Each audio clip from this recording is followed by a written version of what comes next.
Welcome back to the channel, everyone. This is Mehul, and right now I'm going to be talking to you a little bit about some of the things that I did not enjoy about Toronto, okay? But if you haven't checked it out, I have done a video about what I think are the best things about Toronto. So the link will be coming up in the corner right there, and you can check that out as well. Firstly, it is not easy to get around some of the major areas, okay?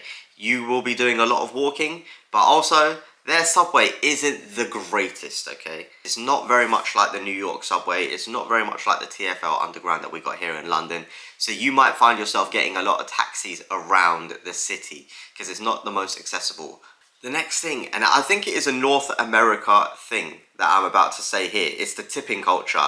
You know, in the UK, that's not something that we are used to.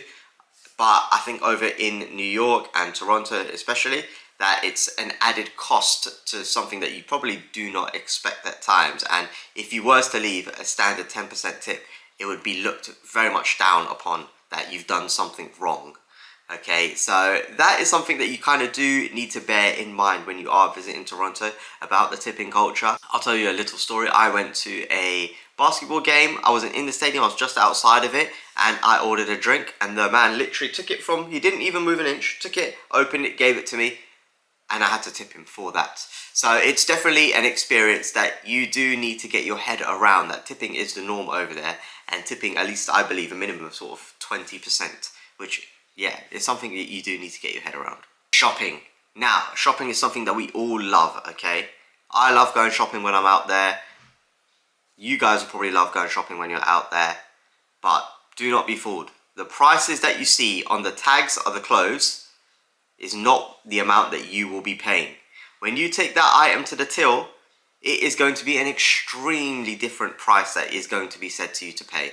That is because they do not include their taxes on the prices, okay? So I believe for Toronto, you pay a city tax and then you pay a state tax on top. So whenever you look at an item, add probably about, I can't remember what the percentage is, but to be safe, add around 20% to that price. And that is what you're going to be paying. And so sometimes that can often be quite misleading, especially from the UK, where the price that you see is the price that you pay.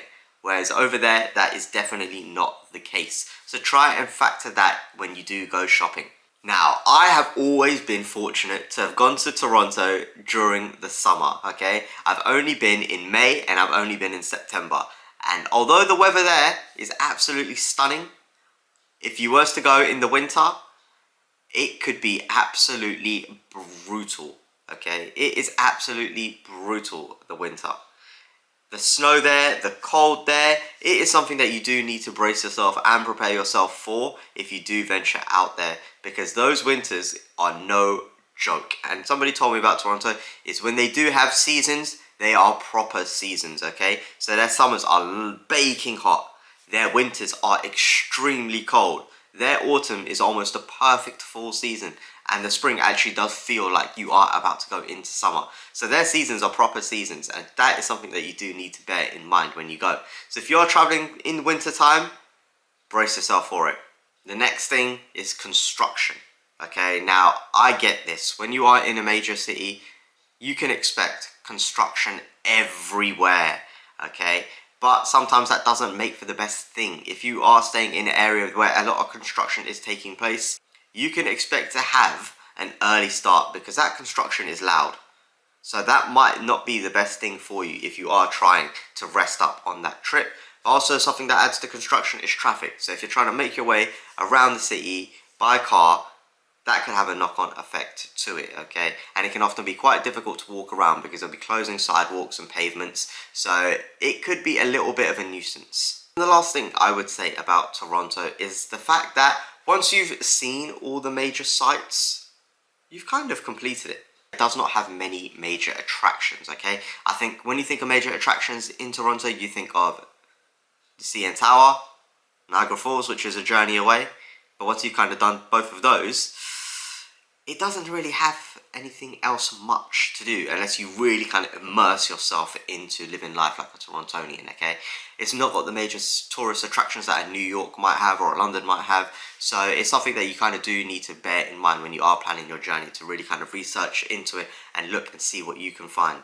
But everyone, that is some of the things that I did not enjoy about Toronto, okay? But guys, make sure you do hit that like button and subscribe to the channel, as there are a lot more videos for you to check out.